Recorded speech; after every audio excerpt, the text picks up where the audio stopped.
Hey there, and welcome. Today, we're diving into one of the biggest puzzles of life itself. Why are we the way we are? It's a question that connects every single living thing on this planet, and the answers, well, they're found in the principles of inheritance and variation. So, let's get started. I mean, it sounds kind of obvious, right? We just take it for granted. An elephant has a baby elephant. A mango seed grows into a mango tree. But have you ever stopped to think, why? What invisible set of instructions makes sure life follows these predictable patterns? That's really the heart of our whole investigation. And this is where the mystery gets even juicier. You know, within the same species, even in the same family, you get this incredible mix of similarity and difference. You might have your dad's smile, but your mom's sense of humor. That delicate dance between being the same and being totally unique is what we're going to unpack today. Okay, so to crack this case, we've got to speak the language. We need to get on the same page with a few key terms that are going to be essential for this whole journey. First up, inheritance. The easiest way to think about it is like a delivery system. It's the biological process that literally hands down traits, or characters, from one generation to the next. This is the absolute foundation of heredity. It's why you have a family resemblance. But look, if inheritance was the only thing going on, you'd just be a carbon copy of your parents. And that's where variation comes in. This is the measure of all the little differences that make every single one of us unique. It's the other, equally important half of our puzzle. And the science that studies this whole fascinating back and forth between inheritance and variation, that's called genetics. It's the branch of biology dedicated to, cracking the code of life itself.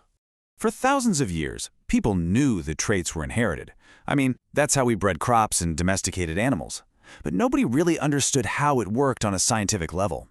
That all started to change back in the 1800s. A huge breakthrough was just around the corner.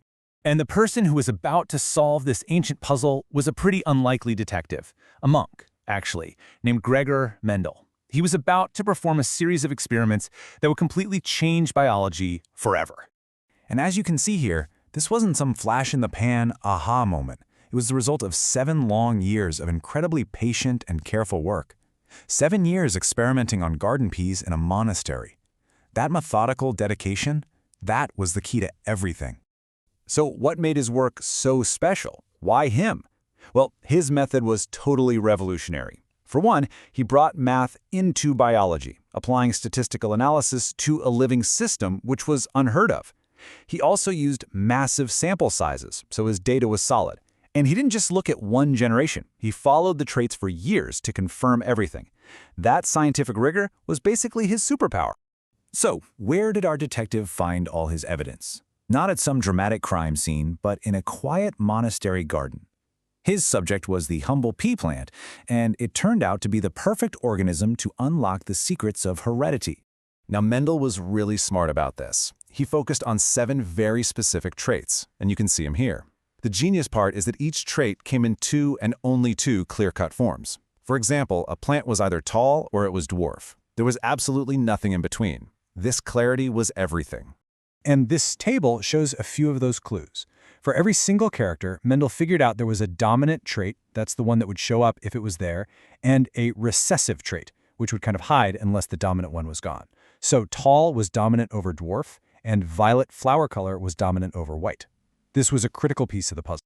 Let's just zoom in on one of these clues for a second. Seed shape. The pea seeds were either perfectly round or they were wrinkled. That's it. So by crossbreeding a round seed plant with a wrinkled seed plant, Mendel could then literally sit there and count exactly how many of each type he got. This was all about gathering cold, hard data. And he did the exact same thing with stem height. The plants were either tall or they were dwarf. This black and white nature of the traits was perfect. It wasn't about describing something subjectively. It was about clear, countable numbers that he could plug right into his mathematical formulas. Okay, this is a super important point. Before he started any experiment, he had to make sure his starting lineup was pure. He created what's called a true breeding line. All that means is he made sure his tall plants only ever produced other tall plants, and his dwarf plants only ever produced other dwarf plants, generation after generation. He needed a clean, reliable starting point for his investigation. So he had his pure, true breeding plants, and he had his 7 contrasting traits. Now the real work began.